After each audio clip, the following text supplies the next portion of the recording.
Throughout the pandemic, we've highlighted teachers and administrators working tirelessly to educate students. But what about the people working behind the scenes? Tonight on Your Side's Caroline Boyer shares what they're doing to keep schools running. We've all heard the saying, it takes a village, and that is certainly true in schools. There are several unsung heroes who are making all the difference during the pandemic. We have definitely come together and worked together really hard, harder than we ever have, to make sure we're really addressing the students' needs. There are numerous people working behind the scenes at Beaufort County schools to keep things afloat amid the pandemic.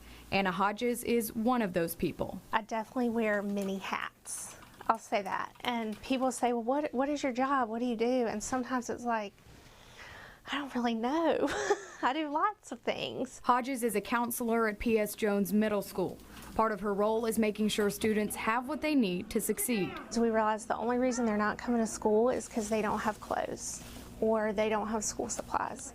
So definitely removing those barriers and saying, okay, we've got you the clothes. Now let's get you on a bus. One of those necessities, food. It's important for the kids to get healthy meals, and that way they can learn better and focus more and just be happy children. Penny Coward and her team work in the cafeteria at John Small Elementary. We individually wrap everything. We prepare for lunch and we cup everything up. Everything goes out to the children in to-go bags or to-go trays, and they take it to the classroom and eat. Coward says the extra work is worth it to see the kids' smiling faces. It touches our hearts.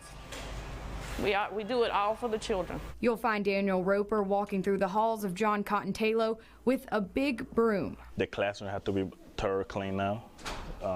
Touch points like the door handles, the telephone. His job as a custodian has become extra important. Safety, germs, sickness, we preventing them more. But Roper wears another hat too, bus driver. So make sure they're in the assigned seats, make sure that they're kind of apart from each other at least 4 to 6 feet. Roper says he feels more recognized now than ever before. I see that being more appreciated. People are more aware now, like, oh, thank you, Mr. Daniel, for what you're doing. Thank you for keeping our kids safe, healthy. I think we've been more visible this year than ever before. We tended to go behind the scenes. School nurses have taken on a new role because of the pandemic. A lot of our job is nursing assessment. Does this child have the symptoms of COVID, or is it something totally different? Cindy Edwards thinks her job as a lead school nurse will be broader than ever next school year. Not only are we going to be doing things next year that we normally do, we're also going to have to add contact tracing to that because it's not going to go away. Laurel Miller is also taking on more than she ever imagined. One of the big things that we did as social workers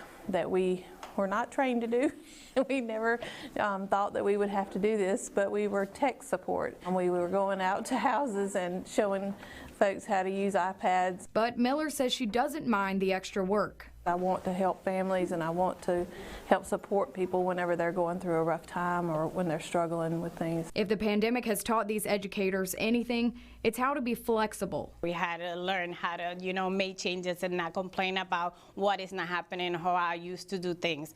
Now things are different and we just have to jump on it, just go with the flow. As you can see, many people make up a school. These educators tell me it takes everyone working together to be successful. In Washington, Caroline Boyer, 9 on Your Side.